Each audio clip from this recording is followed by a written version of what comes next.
Hello ಮಕ್ಕಳೇ, ಏನಪ್ಪ ವಾಣಿ ma'am ಏನು ಹೇಳ್ತಾ ಇದ್ದಾರೆ ಅಂತ ಹೇಳಿ ಪ್ರಶ್ನೆಗಳೇ ಬರೋ ಹೋಗಿಲ್ಲ. ಯಾಕಂದರೆ ನನ್ನ ಹಿಂದ್ಗಡೆನೇ ಏನು ಗೊತ್ತಾ, ನಾನು ಟೈಟಲನ್ನು ಕ್ಲಿಯರಾಗಿ ಹಾಕ್ಬಿಟ್ಟಿದ್ದೀನಿ.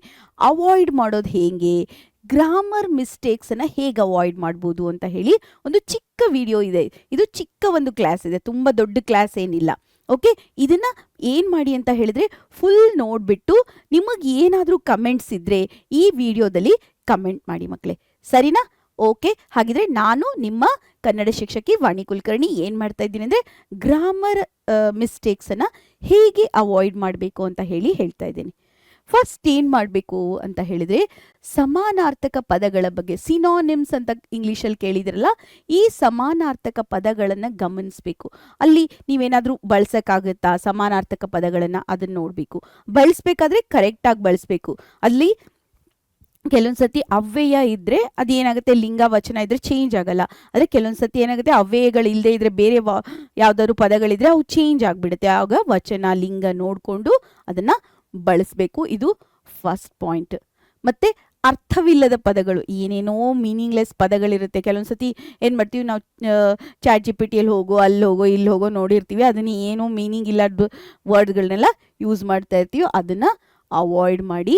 ಯಾವುದೇ ಅರ್ಥ ನಿಮ್ಗೆ ಗೊತ್ತಿರಲಿಲ್ಲ ಅಂದರೆ ಬಳಸೇಬೇಡಿ. ಯಾಕಂದರೆ ಕೆಲವೊಂದು ಸತಿ ಅರ್ಥ ಅನರ್ಥ ಆಗೋ ಸಂಭವ ಇರುತ್ತೆ, ಅದಕ್ಕೋಸ್ಕರ ಅದನ್ನು ಬಳಸಬೇಡಿ. ನೆಕ್ಸ್ಟ್ ಏನಪ್ಪ ಅಂದರೆ ವಾಕ್ಯ ರಚನೆಯಲ್ಲಿ ತಪ್ಪುಗಳು. ಕರ್ತೃ ಕರ್ಮ ಕ್ರಿಯಾಪದವನ್ನು ಸರಿಯಾಗಿ ಬಳಸಿ. ಕರ್ತೃ ಅಂದರೆ ಯಾರಾದರೂ ಕೆಲಸ ಮಾಡ್ದ, ಕರ್ಮ ಅಂದರೆ ಕೆಲಸ, ಕ್ರಿಯಾಪದ ಅಂದರೆ ವರ್ಬ್ ಅಂತ ಹೇಳ್ತೀವಲ್ಲ ಅದು ಸರಿಯಾಗಿರಲಿ. ಈಗ ಉದಾಹರಣೆ ಏನಾಗಿರುತ್ತೆ ಅಂತ ಹೇಳಿದ್ರೆ, ಸವಿತಾ ಹಣ್ಣನ್ನು ತಿಂದಳು ಅಂತ ಹೇಳಬೇಕು. ಇಲ್ಲ, ಹಣ್ಣು ಸವಿತಾನಿಂದ ತಿನ್ನಲ್ಪಟ್ಟಿತು ಹಿಂಗೆ ಹೇಳಬೇಕು. ಅದ್ರ ಬದಲು ತಿಂದಳು ಹಣ್ಣು ಸವಿತಾ ಹಿಂಗೆ ಹೇಳಿದ್. ಈ ಥರ ಬರಿಬಾರ್ದು. ಅಲ್ಲಿ ಕರ್ತೃ ಕರ್ಮ ಕ್ರಿಯಾಪದವನ್ನು ಕರ್ತರಿ ಪ್ರಯೋಗ ಕರ್ಮಣಿ ಪ್ರಯೋಗ ಅಂತ ಹೇಳ್ತೀವಿ, ಆವಾಗ ಸರಿಯಾಗಿ ಬಳಸಬೇಕು. ಇಲ್ಲಿ ಏನಾಗುತ್ತೆ ಗೊತ್ತಾ ಮಕ್ಕಳೇ, ಒಂದೇ ಒಂದು ನಾವು ಮಾಡೋ ಮಿಸ್ಟೇಕ್ಸ್ ಏನು ಗೊತ್ತಾ, ನಾವು ತುಂಬ ಬಾಯ್ ಹರ್ಟ್ ಹಾಕಕ್ಕೆ ಹೋಗ್ತೀವಿ, ಆವಾಗ ಈ ಮಿಸ್ಟೇಕ್ ಆಗುತ್ತೆ. ಬಾಯ್ ಹರ್ಟ್ ಹಾಕಬೇಡಿ, ಅಂದರೆ ನೆನ್ಪಿಟ್ಕೊಂಡು ಬರೆಯೋಕ್ಕೆ ಹೋಗ್ಬೇಡಿ. ಮಕ್ಕಿ ಬರಿಬೇಡಿ. ನೀವು ಕೀವರ್ಡ್ಸ್ ಇಟ್ಕೊಂಡು ನಿಮ್ಮ ಓನ್ ಸೆಂಟೆನ್ಸಲ್ಲಿ ಬರೆಯೋದಕ್ಕೆ ಪ್ರಯತ್ನ ಮಾಡಿ. ಯಾಕಂದರೆ ನಮ್ಗೆ ಇನ್ನೂ 300 ದಿನಗಳ ಕಾಲಾವಕಾಶ ಇದೆ, ಅದಕ್ಕೋಸ್ಕರ. ಓಕೆನಾ? ನೆಕ್ಸ್ಟ್, ವಾಕ್ಯವು ಸಂಪೂರ್ಣ ಅರ್ಥ ಹೊಂದಿರುವಂತೆ ಪೂರ್ಣಗೊಳಿಸಿ. ಈಗ ಅರ್ಧಂಬರ್ಧ ಸೆಂಟೆನ್ಸ್ ಮಾಡಬೇಡಿ. ಅವನು ಹೋದ, ಅವನು ಅಂತ ಮುಂದೇನು ಅದು ಗೊತ್ತಾಗಬೇಕಲ್ಲ, ಏನಾಯಿತು ಅನ್ನೋದನ್ನ ಪೂರ್ತಿ ಮಾಡಿ ಅಲ್ಲಿ ಫುಲ್ ಸ್ಟಾಪ್ ಕೊಡಬೇಕು, ಕಾಮ, ಮುಂದೆ ಮತ್ತೆ ಆ ಸೆಂಟೆನ್ಸ್ ಕಂಪ್ಲೀಟ್ ಆಗುತ್ತೆ. ಏನು ಎತ್ತ ಅಂತ ಹೇಳಿ ಕರೆಕ್ಟಾಗಿ ಕೊಡಿ. ಕೆಲವೊಂದು ಸತಿ ಏನಾಗುತ್ತೆ, ಒಂದು ವಾಕ್ಯಕ್ಕೆ ಇನ್ನೊಂದು ವಾಕ್ಯ ಅಧೀನ ಆಗಿರುತ್ತೆ. ಉದಾಹರಣೆ, ನನಗೆ ಆರೋಗ್ಯ ಸರಿ ಇರದ ಕಾರಣ ಮುಂದುವರಿಯುತ್ತೆ ತಾನೆ. ನಾನು ಶಾಲೆಗೆ 2 ದಿನ ರಜಾ ತೆಗೆದುಕೊಂಡಿದ್ದೇನೆ. ಇದು ಎರಡು ವಾಕ್ಯ ಇದೆ, 2 ಇನ್ಫಾರ್ಮೇಷನ್ ಇದೆ. ಅವಾಗ ಅಲ್ಲಿ ಕಂಟಿನ್ಯೂಟಿ ಕೊಡಿ. ಆಮೇಲೆ ಈಗ ಕೆಲವೊಂದು ಕಾಮ ಇರುತ್ತೆ, ಕಾಮ ಲೇಖನ ಚಿಹ್ನೆಗಳನ್ನು ಬಳಸಿ, ಕರೆಕ್ಟಾಗಿ ಲೇಖನ ಚಿಹ್ನೆಗಳನ್ನು ಬಳಸಿ. ನೋಡಿ, ಅಕ್ಷರಮಾಲೆ, ವ್ಯಾಕರಣ, ಇವು ಏನು ಗೊತ್ತಾ, ಇದು ನಮ್ಮನ್ನು ಬೆನ್ನೇ ಬಿಡಲ್ಲ. ಶುದ್ಧ ಕನ್ನಡ ಅಕ್ಷರಗಳು ಅಂತಂದರೆ ಕನ್ನಡದ ಅಕ್ಷರಗಳನ್ನು ಕರೆಕ್ಟಾಗಿ ಬಳಸಿ. ಏನು ಮ್ಯಾಮ್ ಶುದ್ಧ ಅಶುದ್ಧ ಕನ್ನಡ ಅಕ್ಷರಗಳು ಅಂತಿರುತ್ತಾ? ಇಲ್ಲ, ಕನ್ನಡದ ಅಕ್ಷರಗಳನ್ನು ಬಳಸಿ. ವಿಭಕ್ತಿ ಪ್ರತ್ಯಯ, ಲಿಂಗ, ವಚನ ಇವುಗಳನ್ನು ಸರಿಯಾಗಿ ಬಳಸಿ. ಯಾವುದಕ್ಕೂ ಗೆ ಬರಬೇಕಾಗಿರುತ್ತೆ, ಕ ಬರಬೇಕಾಗಿರುತ್ತೆ, ಗೋ ಬರಬೇಕಾಗಿರುತ್ತೆ. ಅಲ್ಲಿ ಏನೇನು ಈ ಮನೆಗೆ, ಮನೆಯನ್ನು, ಮನೆಗೆ, ಮನೆಯಿಂದ ಹೀಗೆಲ್ಲ ಅವೆಲ್ಲ ಬಿಟ್ಟು ನೀವು ಏನೋ ಬೆಳೆಸಿದ್ರೆ ಅದು ಸರಿಯಾಗಲ್ಲ. ಅದಕ್ಕೋಸ್ಕರ ವಚನ, ಲಿಂಗ ಮತ್ತು ವಿಭಕ್ತಿ ಪ್ರತ್ಯಯವನ್ನು ಸರಿಯಾಗಿ ಬಳಸಿ ಮಕ್ಕಳೇ. ಮತ್ತು ವ್ಯಾಕರಣದ ಬಳಕೆ ಕೂಡ ತುಂಬ ಇಂಪಾರ್ಟೆಂಟು. ಏನಪ್ಪ ವ್ಯಾಕರಣದ ಬಳಕೆ ಅಂತ ಹೇಳಿ, ಏನು ಮ್ಯಾಮ್ ಹಗಲಿಲ್ಲ ವ್ಯಾಕರಣದ ಬಳಕೆ ಅಂತ ಹೇಳ್ತಾರೆ. ಸಂಧಿ ನಿಯಮ ನೋಡಿ, ಮಳೆ ಪ್ಲಸ್ ಅನ್ನು ಮಳೆ ಅನ್ನು ಅಂತ ಆಗಲ್ಲ, ಮಳೆ ಎನ್ನು ಆಗುತ್ತೆ. ಅಲ್ಲಿ ಯ ಬರುತ್ತೆ, ನೀವು ಅನ್ನು ಅಂತ ಬರಿಬಾರ್ದು. ಮಳೆ ಪ್ಲಸ್ ಅನ್ನು ಮಳೆ ಅನ್ನು ಅಂತ ಹಿಂಗೆ ಬರಿಬಾರ್ದು.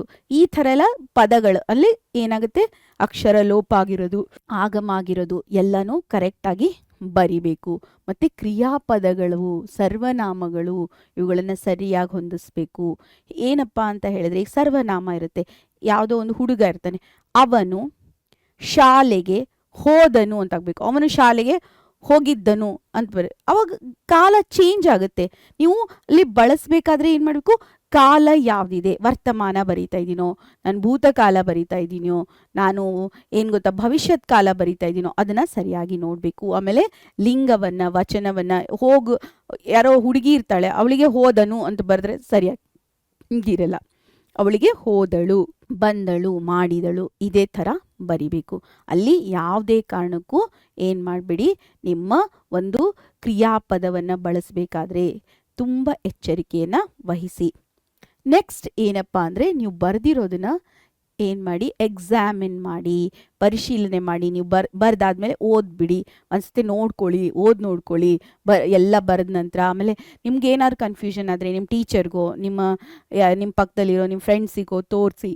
ಅದರಿಂದ ಏನಾಗುತ್ತೆ, ಈ ಮಿಸ್ಟೇಕ್ಸ್ನ ಅವಾಯ್ಡ್ ಮಾಡ್ಬೋದು ನೀವು.